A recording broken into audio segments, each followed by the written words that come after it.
नमस्कार आप सभी के लिए। ये आपका 7 जुलाई 2020 का 20 जुलाई 2020 का एडिटोरियल है, तो जिसे लिखा है हरीश खरे ने, और piloting a protocol of accommodation. तो ये पूरे के पूरे राजस्थान क्राइसिस के बारे में बात कर रहे हैं कि किस चीज़ का संचालन हो रहा है। एक सूत्रपात या युक्ति का संचालन हो रहा है अपने अकोमोडेशन के लिए या अपने स्थान को खोजने के रिगार्डिंग। तो ये लिखा है हरीश खरे जी ने। तो चलिए बगैर देर करते हुए स्टार्ट करते हैं। और अगर आपने चैनल को सब्सक्राइब ना किया हो तो please hit the subscribe button. Very many decent voice and noble soul are disappointed over the Ashok Gehlot Sachin Pilot dust up मतलब होता है झगड़ा in Rajasthan which has so far produced only loser and no winner. Very many मतलब बहुत सारे लोग, decent wide मतलब एक अच्छी आवाज़, और नोबल सॉयल मतलब कुछ अच्छी आत्माएं, आर डिसपॉइंटेड बहुत डिसपॉइंटेड हैं किस चीज़ को लेकर, अशोक गहलोत और सचिन पायलट के झगड़े को लेकर जो कि राजस्थान में हो रहा है। और जो अभी तक क्या जिसने अभी तक क्या प्रोड्यूस किया है, विच हैज़ सो फॉर प्रोड्यूस्ड, अभी तक सिर्फ उसने क्या प्रोड्यूस किया है, लूजर ही दिए हैं, ना कि कोई विनर दिया है। The dismay is all the more pronounced because over the decades, the oldest political formation in the country had indeed perfected the art of reconciling diverse, often conflicting ideas, egos, personalities, and ambitions. अब जो डिस्मे है, या डिस्मे मतलब होती है बेचैनी होती है, या किसी चीज़ को आप क्या कह सकते हो, हलचल कह सकते हो, तो वो अब क्या हो चुकी है और मोर प्रोनाउंस्ड है अभी। क्यों? क्योंकि ओवर द डिकेड, पहले कुछ दशकों में जो ओल्डेस्ट पॉलिटिकल फॉर्मेशन था कंट्री के अंदर, वो परफेक्ट हो चुका था किस चीज़ के, art of reconciliation diverse. Reconcile diverse मतलब अलग अलग चीज़ के समाधानों समाधानों को मैनेज करने में वो था, सक्षम था। ऑफन प्रायः कॉन्फ्लिक्ट होते थे आइडिया को लेकर, ईगो को लेकर, जो अपनी पर्सनालिटी है उसको लेकर, और जो भी एम्बिशंस मतलब महत्वाकांक्षाओं को लेकर, तो उन सब चीज़ों को लेकर वो मैनेज करने में सक्षम था जो ओल्ड एज वाले जो लोग थे। मच बिफोर इंडिपेंडेंस, इंडिपेंडेंस से बहुत पहले, Congress leadership had written the blue book on political accommodation and resolving conflict within। बहुत साल पहले ही कांग्रेस के जो लीडरशिप थे उन्होंने ब्लू बुक लिख दी थी इस पॉलिटिकल अकोमोडेशन, मतलब कि पॉलिटिक्स में अपना स्थान खोजने की जो व्यवस्था है, और जो कॉन्फ्लिक्ट हैं उन सब चीज़ों को रिजॉल्व करने की व्यवस्था जो खुद के ही अंदर या पार्टी के अंदर होती रहती थी। अब उसका एक उदाहरण ये दे रहे हैं, द महात्मास चॉइस, महात्मा मतलब महात्मा गांधी की choice. A bit of history, इतिहास का अगर एक हिस्सा देखा जाए, इन 1929 1929 की बात है, आफ्टर मच इंटरनल डिबेट, बहुत ज़्यादा जब इंटरनल डिबेट आंतरिक डिबेट हो गई, the Congress has decided to demand Purna Swaraj. Congress ने ये डिसाइड किया, मतलब ये डिसाइड कर चुकी थी कि उसे क्या करना है, पूर्ण स्वराज कंप्लीट इंडिपेंडेंस की डिमांड करनी है। At its Lahore session at the end of year, Lahore session में जो कि साल के अंत में हुआ था। Once party had spelled out its agenda, और एक बार जैसे ही पार्टी ने जो अपना एजेंडा बाहर रखा, लोगों के सामने रखा था, तो it would have to galvanise the organisation, तो क्या होगा कि गैल्वनाइज करना पड़ेगा पूरे के पूरे ऑर्गेनाइजेशन को, और मास को खड़ा करना पड़ेगा कि वो डिमांड करे इंडिपेंडेंस के लिए, क्योंकि तभी ये पॉसिबल हो पाता। It also need a new president, अब उसके लिए एक नए प्रेसिडेंट की जरूरत पड़ेगी कि जो हर किसी को क्या करे, लीड करे पूरे के पूरे कांग्रेस को। Over the objection and doubt, तो ऑब्जेक्शन मतलब आपत्तियों, और डाउट मतलब शक के बाद क्या हुआ, old guard Mahatma Gandhi settled on young Jawaharlal Nehru, Mahatma Gandhi Jawaharlal Nehru के पक्ष में खड़े हुए या उन पे सहमति बनी। द श्रीउड जज ऑफ मैन, श्रीउड मतलब चतुर जज एक आदमी के लिए चतुर जज मतलब आदमी को पहचानने की ताकत रखने वाले और मैटर्स को जानने वाले। दैट ही वाज, जैसे कि वो थे महात्मा गांधी के बारे में। द महात्मा अर्गू, महात्मा गांधी ने तर्क दिया कि अ लवर ऑफ डिसिप्लिन, मतलब ये जो नेहरू हैं वो किसके अनुशासन के प्रिय हैं। He has shown himself to be capable of rigidly submitting to it even before where it has seemed irksome। तो उन्होंने ये कहा कि ये कैपेबल हैं और इन सब चीज़ों को, लेकिन जबकि वहाँ पर ये सब और जहाँ पर कोई चीज़ असाध्य लग रही हो वहाँ पर भी ये अच्छे चीज़ से एक्सप्लेन करने में क्या है, सक्षम है। कौन? Jawaharlal Nehru. He is undoubtedly an extremist, और वो ही इज़ अनडाउटली क्या थे? एक्सट्रीमिस्ट थिंकिंग के थे। Far ahead of his surrounding, but he is humble and practical enough not to force the pace to breaking point. लेकिन वो साथ ही साथ क्या थे? हम्बल भी थे और प्रैक्टिकल एनफ थे कि वो इस चीज़ को force the pace to the breaking point, मतलब इतना फोर्स ना करें कि ब्रेकिंग पॉइंट ही टूट जाए, ऐसे भी नहीं थे Jawaharlal Nehru.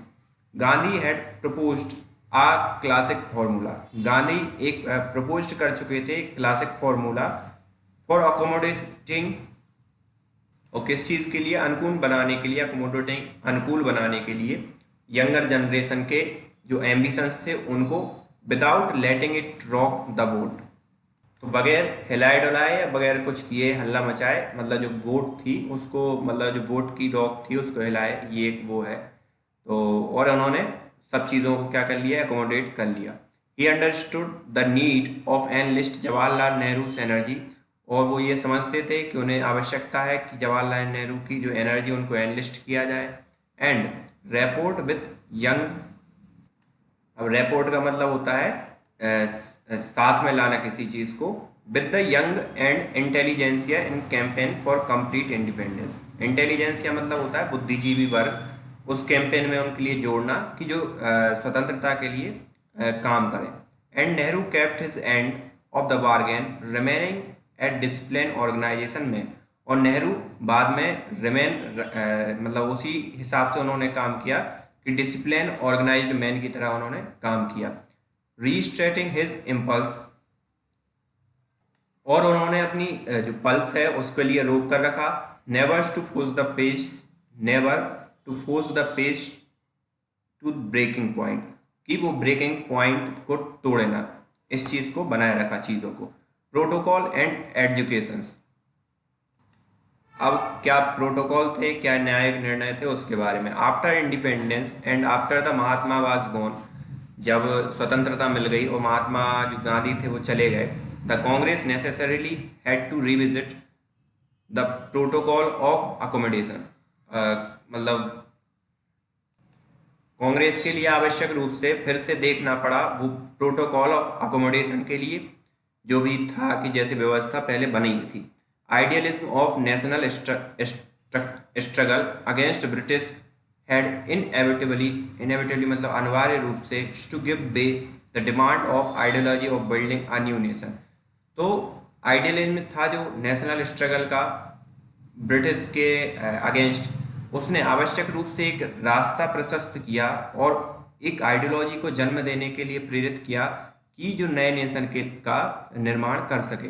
Despite there differences, उनके डिफरेंसेस को छोड़कर, इन टेम्परामेंट एंड प्रेफरेंस, उनके टेम्परामेंट और प्रेफरेंस में नेहरू एंड सरदार वल्लभ भाई पटेल वर अनसेंटिमेंटली unambiguous on one point.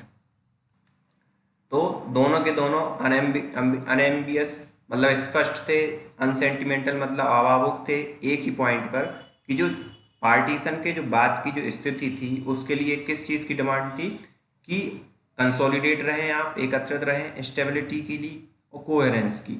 In Congress coherence मतलब इन सब चीज़ों की जरूरत थी। कोहेरेंस मतलब अनुकूल होने की जरूरत थी। Hence the Congress Socialist Party so far tolerated and use as a ginger group. तो अभी तक वो टॉलरेटेड मतलब अभी तक टॉलरेटेड थी किस चीज़ की? Use as a ginger group मतलब जिंजर ग्रुप की तरह काम करे। जिंजर ग्रुप एक संसद का ऐसा दल हो सकता है या वो कि जो सरकार को अधिक निश्चित कार्रवाई करने के लिए बाध्य करे, इस टाइप का, मतलब जो इंटरफेरेंस करे। Was given a choice to either dissolving itself, उसके पास एक चॉइस थी, या तो वो खुद के लिए डिजोल्व कर ले या दरवाजे की तरफ निकल जाए, मतलब दरवाजे से बाहर की रास्ता चला जाए। सब्सटेंसिव लीडर, सब्सटेंसिव जैसे मौलिक लीडर या मूल लीडर जो थे, सब्सटेंसिव मतलब मूल या मौलिक, जैसे Acharya Narendra Dev and Jayaprakash Narayan chose to part company with old comrade. उन्होंने किस चीज़ का हिस्सा होना शुरू किया? ओल्ड कॉमरेड का। And in the next few year Acharya Kripalani, NG Ranga and other walk out over differences on the policies and direction for new nation state। तो बहुत से फिर बाद में जो नए स्टेट के जो पॉलिसी और डायरेक्शन थे उसके कारण वो अलग हो गए। And then some like Rafi Kidwai, Ajit Prasad and other left only to come back later because they wanted to force the pace। तो वो भी चले गए क्योंकि वो ये चाहते थे कि वो फोर्स करें पूरी की पूरी गति में, या गति को तेज करें। The Nehruvian year saw creative harmonisations of regional voices, need for autonomy and national leadership imperatives. तो नेहरू के जो साल था या नेहरू का जो युग कह सकते हो, उसमें हार्मोनाइजेशंस था किस किस के बिटवीन, जो रीजनल बॉस थे या क्षेत्रीय नेता थे। आवश्यकता थी किसकी? ऑटोनॉमी, तानाशाही and national leadership imperatives, national leadership की जो अनिवार्यता थी उन सब चीज़ों की। फिर क्या है? A protocol of adjustment and accommodation forced itself out as operative propositions. जो भी प्रोटोकॉल निर्धारित किए गए थे एडजस्टमेंट के लिए और जो अकोमोडेशंस के लिए, मतलब कि स्थान प्राप्त करने के लिए पॉलिटिकल, उन्होंने खुद के ही लिए ही एक वो हो गए, मतलब जाली टाइप के सिद्ध हुए। आउट एज ऑपरेटिव प्रोपोजिशंस, और एक ऑपरेटिव प्रोपोजिशन की तरह बाहर आए। The party also needed to tap ambitions, party के लिए और मतलब आवश्यकता थी किस चीज़ की? Tap the ambition and enthusiasm of emerging leaders of newly empowered social group. तो इन सब चीज़ों की कि भाई न्यूली एम्पावर्ड सोशल ग्रुप हो, उन सब की चीज़ की क्या थी? आवश्यकता थी पार्टी के लिए। The new energy and new voice depend the democratic legitimacy, but they also necessarily meant a renewed constant contestations over resource respect and patronage।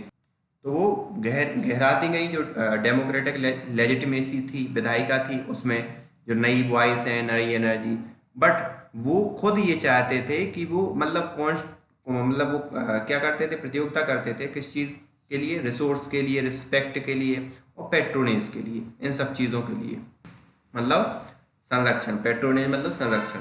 The high command arbitrated and adjudicated dispute judicially and fairly among Congressmen. जो भी high command थी, मतलब नई दिल्ली में बैठे जो शासक थे, वो आर्बिट्रेट मतलब एक दूसरे के बीच में समझौता या पंचायत करवा देते थे, एडजुकेट करवा देते थे डिस्प्यूट को judicially and fairly among Congressmen without getting mired in factional quarrel.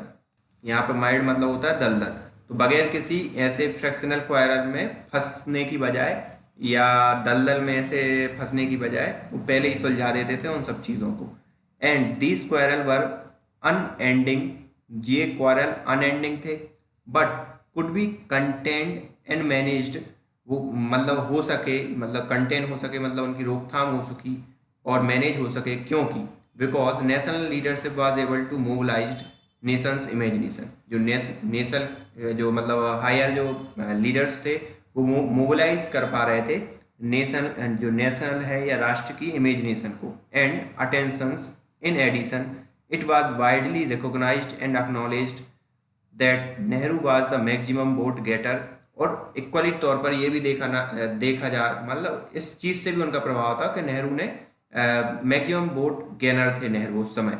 And that fact added extra punch to high command and control. और ये चीज़ अलग ताकत देती है हाई कमांड को कि वो मतलब नीचे के लोगों पर क्या कर पाए, कमांड कर पाए। The year of change, the Nehru years financed a culture of consensus that insisted that Congress leader should never allow faction, rivalries, and personal ambitions to force pace to breaking point।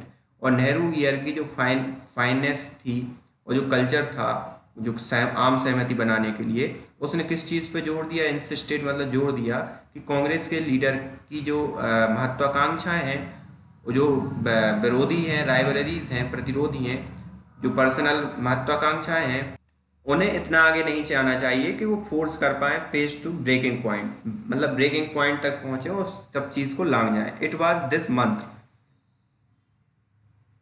That enable Congress to manage 3 leadership transition. और ये मंत्र था जो 3 leadership तक कांग्रेस का चला 1964, 1966 और 1967 में। Rivals Indira Gandhi and Morarji Desai become cabinet colleague. दोनों एक दूसरे के प्रतिरोधी थे, मोरारजी देसाई और इंदिरा गांधी, फिर भी वो कैबिनेट में कलीग बने। But the Congress did not work in vacuum, लेकिन कांग्रेस काम नहीं कर पाई उस वैक्यूम में। Its policies and politics were unleashing and provoking. और जो उनकी पॉलिसीज थी या जो पॉलिटिक्स थी, वो इस चीज़ को उजागर कर रही थी एंड प्रोवोक कर रही थी new forces which were striving to break Congress stranglehold. और नए फोर्स मतलब नए फोर्स काम कर रहे थे कि वो ब्रेक करें कांग्रेस की स्ट्रैंग होल्ड को ऑन नेशनल पावर पर। And the Indira Gandhi year so substantive shift away from protocol of accommodations. और सब्सटेंसिव शिफ्ट लिया फिर इंदिरा गांधी के समय में जो प्रोटोकॉल ऑफ अकोमोडेशंस था उसके regarding. A prime ministerial overlordship and personality cult cabinet to not only drain away Congress organizations openness and internal elan but also sanctify the family principle। Prime minister की जो ओवरलॉर्डशिप थी, उसने जो personality cult जो था combined था, उस सब चीज़ों को ड्रेन किया, कांग्रेस के ऑर्गेनाइजेशन की ओपननेस को और इंटरनल इलेन मतलब होता है बेक को, बल्कि ये भी किया कि फैमिली की जो प्रिंसिपल थे उन चीज़ को सैंक्शन करवा दिया। फिर क्या हुआ 1977 में? There was the Janata party. यहाँ पे एक जनता पार्टी आई। फिर the party that had dislodged the Congress for first time. Dislodged मतलब उखाड़ फेंकना, तो पहली बार डिसलॉज उखाड़ फेंका Congress for first time national power but collapse within 3 year. लेकिन वो 3 साल के अंदर ही कोलैप्स कर गई। All because there was no culture, क्योंकि वहाँ पर कोई कल्चर नहीं था, ना ही कोई एक्सपीरियंस था, ना मैकेनिज्म थी कि इन सब चीज़ों को सॉर्ट आउट कर पाएँ कि जो प्राइम मिनिस्ट्रियल एम्बिशंस थी, महत्वाकांक्षाएं थी प्राइम मिनिस्टर बनने की, किस किस के बिटवीन थी? Morarji Desai, Charan Singh and Jagjivan Ram. And then again 1989 the Janata Dal की गवर्नमेंट 1989 में टोटर्ड मतलब फिर लड़खड़ा के चलने लगी। क्यों? Because there was no one to counsel BP Singh, Devilal और चंद्र सिंह। इन सब के बिटवीन कोई एक वो नहीं था कि इन मध्यस्थता करे। Humble and practical enough not to force the page to breaking point. और जो हम्बल नहीं था कि ना पॉलिटिकल एनफ था कि वो इस ब्रेकिंग पॉइंट तक ना पहुंचे। ये बार बार इस चीज़ का यूज़ कर रहे हैं, आप समझ जाओ। And yet again in 1996 United Front government was bound to collapse because small men could not rise to the responsibility and restraint of national office। और 1996 में यूनाइटेड फ्रंट गवर्नमेंट फिर बाउंड अप हुई, कोलैप्स हुई, because of small man वो नहीं कर सका कि राइज ऑफ रिस्पॉन्सिबिलिटी, जो रिस्पॉन्सिबिलिटी बढ़ रही थी उस चीज़ को संयम कर पाए नेशनल ऑफिस के अंदर। द पोस्ट इमरजेंसी जनता परिवार कुड नॉट इमिटेट का मतलब यहाँ है ये अनुकरण करना। तो जनता पार्टी और फिर जब इमरजेंसी के बाद कांग्रेस कल्चर को जो अकोमोडेशन की प्रोसेस थी उस चीज़ का क्या नहीं कर पाए, अनुकरण नहीं कर पाई। It consequently splintered in dozens group. परिणाम स्वरूप क्या हुआ कि वो अलग अलग ग्रुप में लगभग 1 दर्जन ग्रुप में बढ़ गई। ऑलमोस्ट ऑल फैमिली आउटफिट्स, और सभी के सभी फैमिली टाइप के संगठन थे। It mean political fragmentations a drain on stability at national level. जो पॉलिटिकल फ्रेगमेंटेशन था वो ड्रेन हुआ स्टेबिलिटी को लेकर एक नेशनल लेवल पे या राष्ट्रीय लेवल पे। The only party that has strive to imitate reasonably the Congress protocol of accommodation is Bharatiya Janata party. और उसमें भारतीय जनता पार्टी ही एक ऐसी थी जो स्ट्राइव थी इस चीज़ का अनुकरण किया रीजनेबली कांग्रेस मैन के अकोमोडेशन प्रोटोकॉल को। L K Advani was practical enough to come to term that Atal Bihari Vajpayee was the man of masses. और अटल बिहारी वाजपेयी प्रैक्टिकल एनफ थे कि जो एल के आडवाणी किस पर, अटल बिहारी वाजपेयी के ऊपर आने के लिए। वॉज मैन ऑफ मासेस, क्योंकि अटल बिहारी वाजपेयी क्या थे, बहुत बड़े उसके मैन थे, एक बड़ी भीड़ के। Atal Bihari Vajpayee in turn was gracious enough, gracious मतलब beneath enough थे to see it mister Advani had a sense of power and prestige commensurate with his standing। और जो आडवाणी थे वो किस चीज़ कर चुके थे, सेंस कर चुके थे किस चीज़ का, पावर का, प्रेस्टीज प्रतिष्ठा का, कमेंसुरेट विथ हिज स्टैंडिंग, उनके साथ खड़े रहकर। Yet the BJP too has found it problematic to manage clashing ambitions and ego in the state. और स्टेट्स में जो था वो प्रॉब्लम फेस कर रही थी मैनेज करने के लिए, जो क्लैशिंग हो रही थी, जो महत्वाकांक्षाओं या ईगो की जो क्लैश हो रहे थे, उन सब चीज़ों को मैनेज करने के लिए। इट सीम्स कॉम्पिटेंट, कॉम्पिटेंट मतलब सक्षम, ये कॉम्पिटेंट थी इन कंटेनिंग एंड अकोमोडेटिंग फैक्शनल एम्बिशंस। वो मतलब सक्षम थी किस चीज़ को कंटेन करने, रोकथाम करने के लिए और पूरा करने के लिए जो भी ये इस टाइप के एम्बिशंस थे। Because it has control of power, क्योंकि उसके पास पावर था सेंट्रल में, and all patronage that come with it, और जितना भी संरक्षण था उसके अंतर्गत आता था वो था। The BJP test will come when it is out of power. BJP का टेस्ट कब स्टार्ट हुआ, जब वो क्या थी, पावर से बाहर थी। As long as national party has a strong popular engaged and competent high command, the conflict in the state unit remain within manageable limit। और जब तक नेशनल पार्टी अगर स्ट्रॉन्ग है, पॉपुलर है, एंगेज्ड है, सक्षम है, जो उसकी हाई कमांड है वहाँ पर, तो स्टेट यूनिट के जो अंदर के जो झगड़े हैं वो मैनेजेबल रहते हैं, मतलब मैनेज रहते हैं और मैनेजेबल लिमिट के अंतर्गत रहते हैं। The high command lose its efficacious edge, अगर हाई कमांड अपनी जो इफेक्टिव एज है, उस मतलब जो वो है पावर खोती है, प्रभावी power. When it fail in perform the leadership basic task, जब वो फेल होती है लीडरशिप के बेसिक टास्क को फुलफिल करने में।